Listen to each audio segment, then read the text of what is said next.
to the podcast, where we introduce you to incredible humans who share their journeys with the mission to inspire you to harness your own inner tenacity to drive your life and career forward. And now, your host, Adam Posner.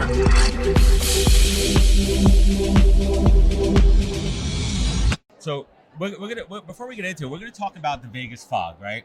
And the Vegas fog, we're not just talking about whatever your vice is here, but it's a time difference. And my dude Felix Mitchell coming here from the UK. Whereabouts in the UK do you live? I'm from London. The London town. Best place in the UK. The only place. Wifey and I went two summers ago, and I've traveled extensively over Europe. But for some strange reason, I never made it to London. We were there 5 days in London. They said it was the best weather in 10 years. You go, it's not like this. Like, it's cloudy as fuck all day, all the time. I loved London. We have friends there. They showed us around. They took us in. We did the touristy shit because you have to. It's like when you come to New York, you're going to see the Empire State Building. Gotta do it. But they took us underground. We went to the underground. Hey, listen, man. I love London. I think it's genuinely the best city in the world. And if you can get it in the sun, in the summer, yeah, man, there's no beating. We saw Pearl Jam in Hyde Park. Really? Pearl Jam, man. That's fantastic. And it's my wife's favorite band, and we just did up. So Felix Mitchell, welcome to the podcast. Tell everyone who you are and what you guys do. I'm Felix Mitchell. I'm the CEO and founder of a business called Instant Impact, and we are a talent acquisition services business. What does that mean? It's essentially a combination of RPO, but with a huge, big infrastructure of sort of added value services, talent marketing, talent strategy, talent transformation, the whole piece. And it's our mission to make sure that talent acquisition lives up to its awesome potential, which I don't think it is at the moment. Are you a recruiter by trade? Sort of. So I set the business up straight out of college, and we were doing like intern and college recruitment. So I've only ever recruited, but I've never been trained as a recruiter. So this is interesting too. So did you always have the entrepreneurial bug? Did you know when you were coming out of school, like, was there a plan to go work for the man? Or were you like, you know what, fuck that shit, I'm going to go do my own thing and build it out? Depends who you ask. You ask my dad, there was always a plan to go work for the man. The only interview process I ever went through in my life was he made me apply for Goldman Sachs, which I was... Did you go through the process? Yeah, I went through the process. Nauseating. I went through the process as far as I got to the first interview. They called my bullshit on everything. It sounds like they were doing something right with their assessment process. They were like, this isn't right for you, man. I was like, I know. So recruitment, generally speaking, as a profession, is a low barrier to entry, but setting up a business is a whole different story. How did you have the credit and the background to know what to do about building a recruitment business? Or did you see that as an advantage because you had the white space, green grass, whatever the fuck you want to call it, mindset to say, we're going to build this in a way that we think is right? Yeah, I mean, I sort of disagree that it's difficult to set up, that there are barriers to entry to setting up. It's a low barrier of entry to be a recruiter because you don't need to have a degree. Mm-hmm. That's what I'm referring to. I just want to clarify that. But from a business perspective... Yeah, I mean, no, I was going to say from a business perspective, I think the barriers to entry are much lower than people think, right? I think you need a set of balls. You need an outrageous amount of arrogance to go out on your own, especially at 21 when I did it. What are you talking about? I think the real challenge is taking it from a $500,000 business to through the $2 million. I think that's the real challenge. I'll be honest with you. Yeah, I mean, it took us 10 years of our 15-year history to get through that. To figure out our business model that works where we are at the moment.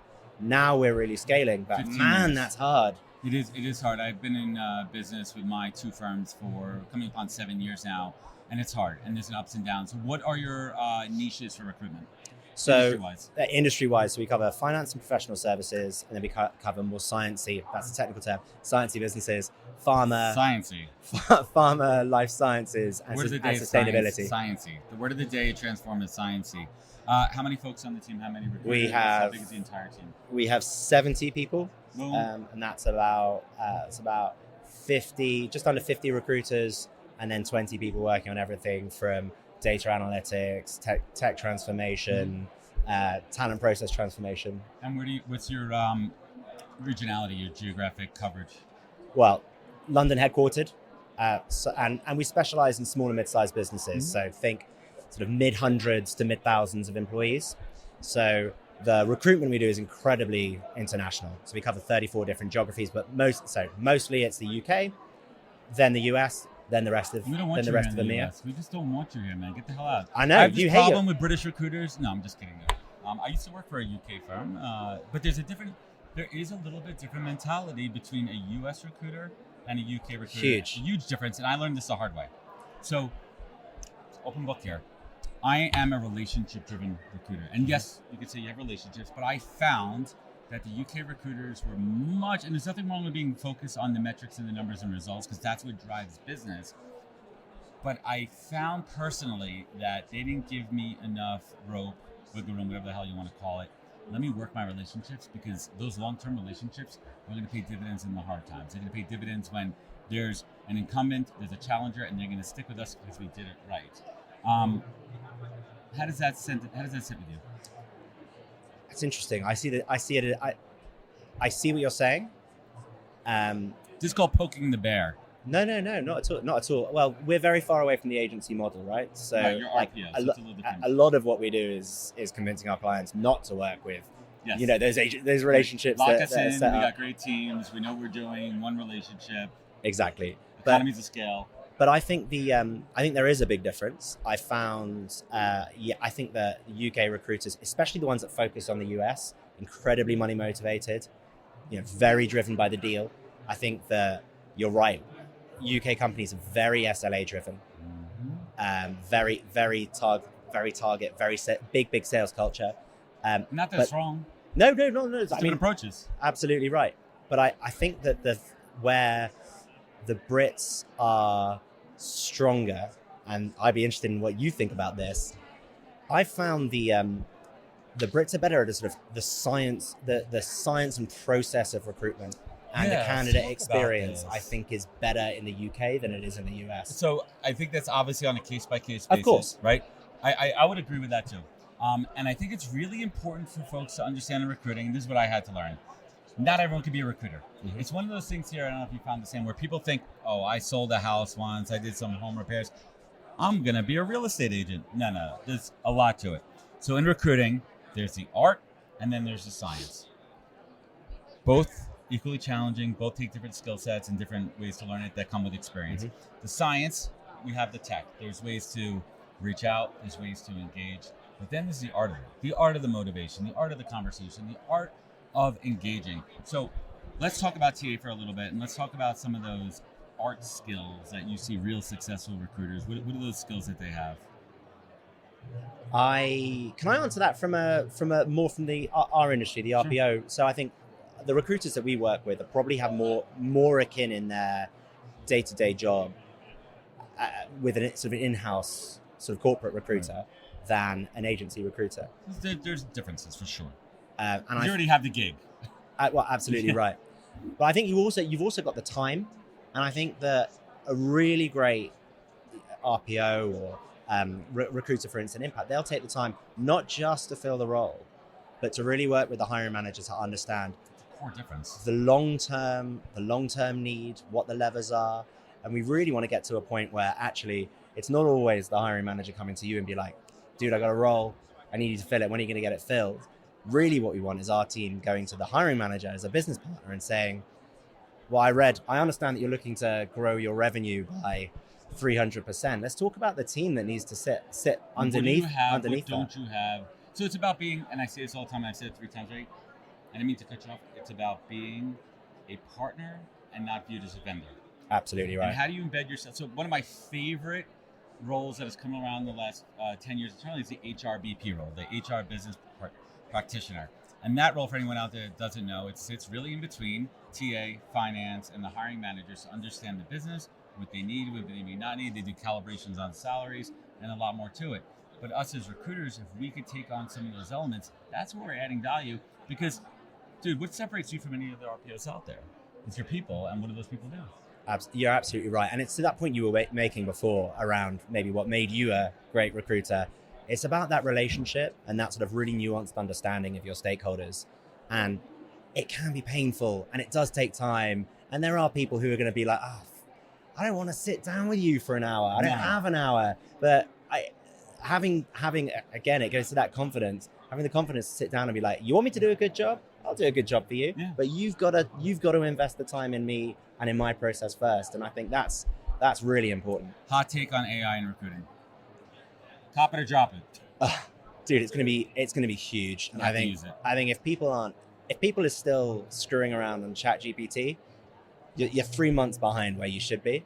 But you should be as an individual to figure it out for yourself. Of course, but use that as a tool to understand the fundamentals of AI. And I think if business leaders aren't thinking about those like unbelievable sourcing tools, I saw you had Sarah from MetaView on before. Absolute How can we do our job better, no-brainer. Faster, more efficient, so we can focus on the people, On the relationships, on the art of recruiting. Right? Can we find one thing we disagree on before we end this? What's your sport? You know what? I support NFL, not Premier League. I'm a New Orleans Saints fan.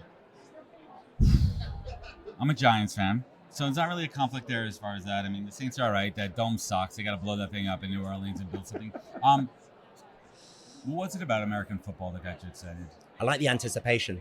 What I really love is in NFL, in American football, the game stops.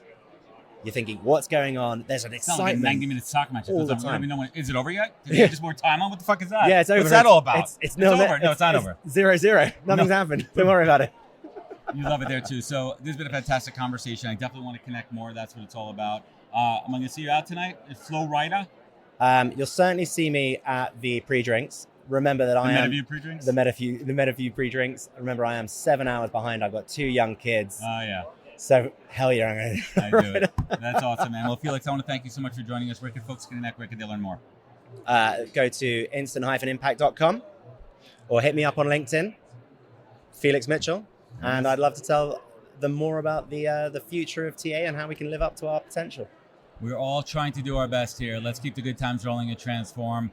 We got Mike coming up next. No, Alex, I don't know. Who the hell is next? Yes, Mike is up next. All right, awesome, man.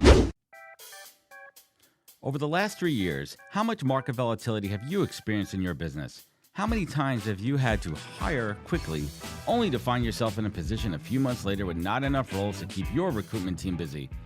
Now, what if you could work with a flexible recruitment partner that you could scale up and down based on your needs without compromising on quality or culture? The good news is that solution is finally here. Matcher is a tech-enabled RPO player that made its mark in Europe and is now taking over the US by storm. Matcher combines technology, experience, and flexibility for startups, scale-ups, and corporates to quickly deliver on their hiring needs. Now, whether you're hiring across engineering, go-to-market, or G&A, Matcher got you covered. That's why Matcher's embedded sourcing, coordination, and recruiting services are trusted by companies like TikTok, Booking.com, Miro, Grammarly, Stripe, and more. To find out how Matcher can be your flexible recruitment partner, visit Matcher.io. That's MATCHR.io.